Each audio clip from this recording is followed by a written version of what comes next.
For what purpose does the gentleman from South Carolina rise? The House for 5 minutes, without objection. Without objection, the gentleman will be recognized for 5 minutes. Thank you, Madam Speaker. Madam Speaker, I'm here to honor one of America's heroes. U.S. Army Sergeant Jeremiah Wittman, age 26, was killed in Afghanistan on Saturday, February 13th, 2010. Sergeant Wittman was from Montana. His wife, Karyn, is from the Chesnee, Boiling Springs area of Spartanburg County, South Carolina. Sergeant Wittman and Karyn have a beautiful 3-year-old daughter named Maya.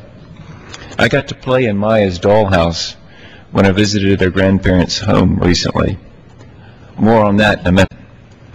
Sergeant Wittman was doing what America's best do. He was protecting freedom, protecting us, when an improvised explosive device was detonated near him as he was on a foot patrol in Zari province, Afghanistan. I wonder what it means to a 3-year-old, Madam Speaker, to hear that her daddy is one of our heroes. I said that to Maya the other night at her house.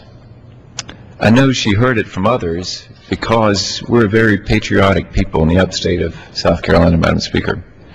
Still, I wonder what it means to a 3-year-old. Maya's mom, Karyn, knows what it means.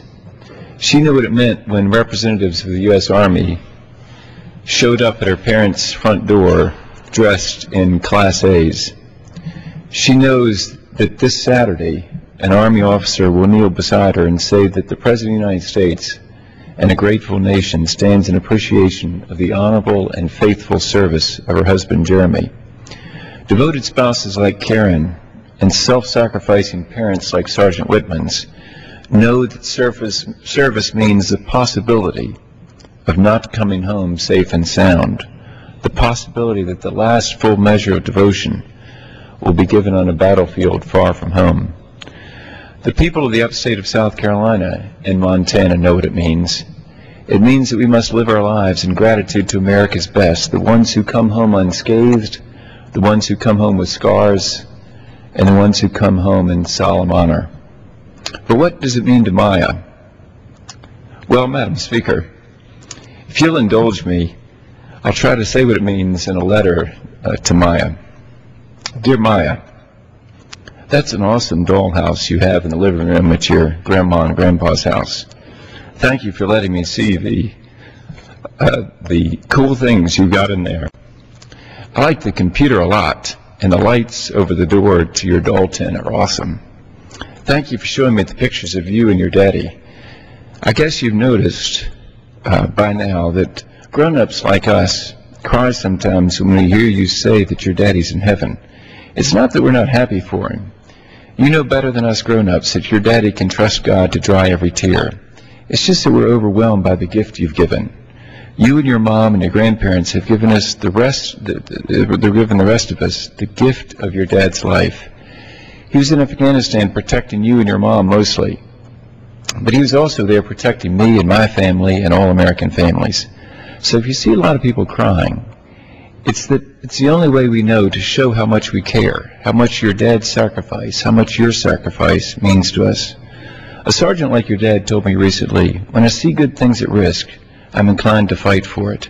I guess that's why I'm in the Army. That's Sergeant Rob Manell from Texas. I don't know if Sergeant Manell knew your dad, but I bet that's what your dad thought too. Your dad saw your future at risk, Maya. He went to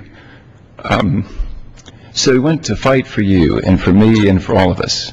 When I was leaving your house the other night, there's a beautiful moon hanging low in the west over the mountains you can see from the top of your driveway. It was glowing orange and looked like a bowl that could hold something. I thought of those pictures of you and your dad. I thought of God holding the moon up there, holding your dad, holding you and your mom, holding this whole big world. It seemed like the moon was doing something else, Maya. It seemed it was holding the hope of a lot of tomorrows. You see, as the moon falls, the sun rises on a new day. When your dad fell, it was so that you could have many more tomorrows in peace and freedom. When I see a waxing moon glowing orange and hanging low in the west, stretching its light from South Carolina to that farm your dad loved in Montana, I'll think of you, Maya. and I'll think of your dad.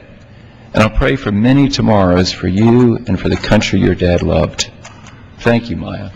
Your friend, Bob. P.S. Keep an eye on those dinosaurs in your doll tent. You know they scare me. Thank you, Madam Speaker. I yield back.